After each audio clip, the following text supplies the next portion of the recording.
Guild Wars 2 has always been one of my favorite MMORPGs to play ever since it launched back in August of 2012, which I can't believe it's been that long since it launched.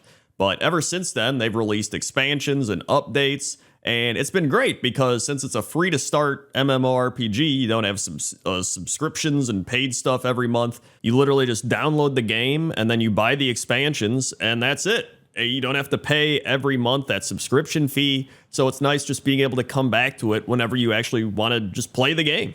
And now, Secrets of the Obscure, their newest expansion is out and it's live, and unveiling the secrets behind one of the most mysterious structures in Guild Wars 2, the Wizard's Tower. One of the new things they've added in is the Wizard Vault, and the Wizard Vault is a reward system that can essentially point you toward what content you're supposed to play. And the Wizard Vault actually replaces the existing daily login rewards and daily achievements, specifically the generic daily category, which I think is really cool because I always found the daily achievement login thing to be kind of outdated, it almost felt, or even a bit like mobile gamey. So I think this does feel a bit more updated. It feels a lot more fresh and a little more fun to even just look at. I think the UI even just looks better. So I think the Wizard Vault actually is a phenomenal change. So I think that's really cool. So you can see here a bit of what we're talking about. There's new ways to earn rewards. This is from the Guild Wars 2 website. You have reward choice, which is as you complete the Wizard's Vault objectives, you actually earn Astral Acclaim. And Astral Acclaim can be spent to buy specific items offered in the Wizard's Vault shop. And rather than unlocking specific items at specific tiers of progression, you can choose which rewards you want to acquire, not require, which is fantastic because I think players just want choice, right? You want to be able to be like, hey, do I want this thing or this thing? I think I'm going to go with this thing instead of like, oh, I guess this is the thing that I get today, right? Like, I think everybody just loves the choice of being able to choose. The choice of being able to choose.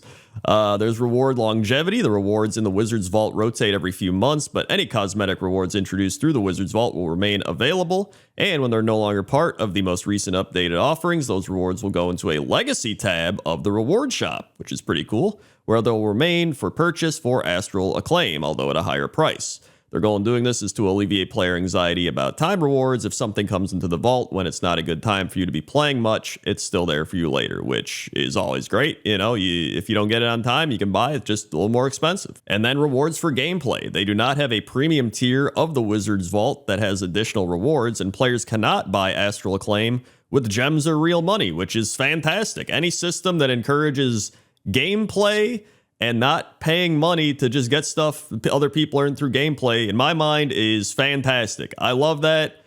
Keep doing that. Good job, Guild Wars 2. Another new thing they've talked about is that they're going to start doing quarterly updates. You'll have new content and challenges every 3 months, which it seems like a lot of games are kind of leaning towards this method of updates, which I think is fantastic because the old method of being like, oh, every 8 to 12 months you get an update, it just feels outdated, right? Like, people just want constant content, right? Even if it's like little patches of content. And I think switching to that more frequent form of updating really is good for the game, whatever game it might be. But I think for Guild Wars 2, it is a really good thing to do this. So I'm happy that they are going to be updating the game more frequently. As you can see here, they also have a summer-fall roadmap update where it says, in addition to all of the content going live today, this quarter will also include a skills and balance update, the Halloween festival and World vs. World update, and the return of bonus events similar to those we ran in the wake of Guild Wars 2 End of Dragons. That'll keep us busy through the end of October. Not long after that, the next batch of Guild Wars 2 Secrets of the Obscure content will drop, bringing with it a new map, a new season of Wizard Vault rewards, and more. We're also planning to run a new weapon proficiency beta event before the end of this year. We shall have more information about that when it's ready. So again, cool that they just are providing constant updates. It's fantastic. Another great feature from the Secrets of the Obscure expansion is the easier mount acquisition for the Skyscale mount.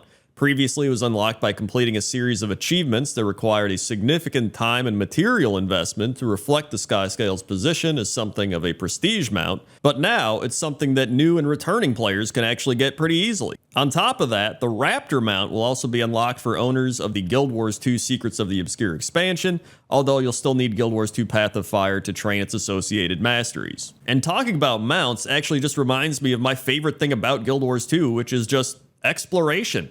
I love exploring in Guild Wars 2, and I love that Guild Wars 2 actually rewards you for exploring.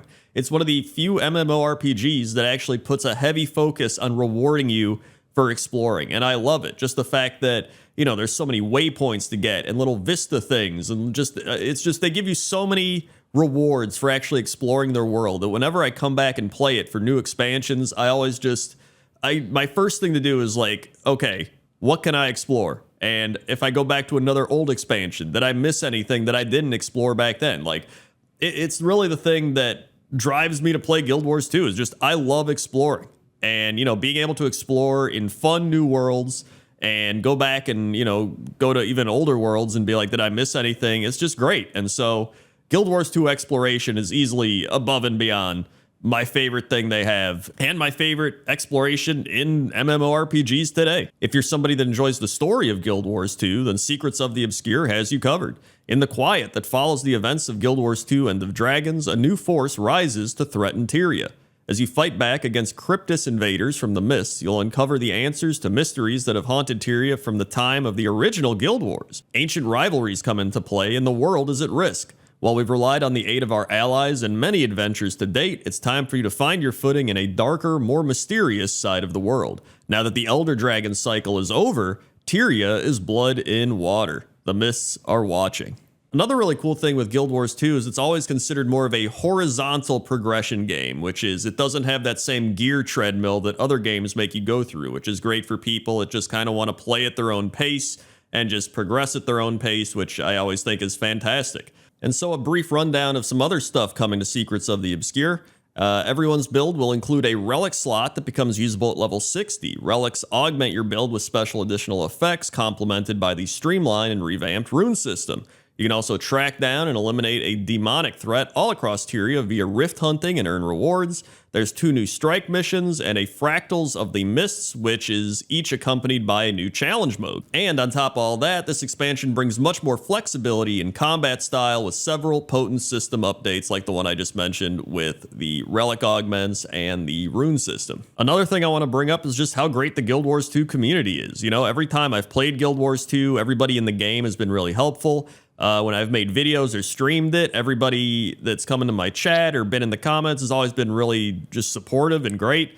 Just a fantastic community, which is usually extremely important because that's what your entire game is based around, especially in an MMORPG, is the people playing the game.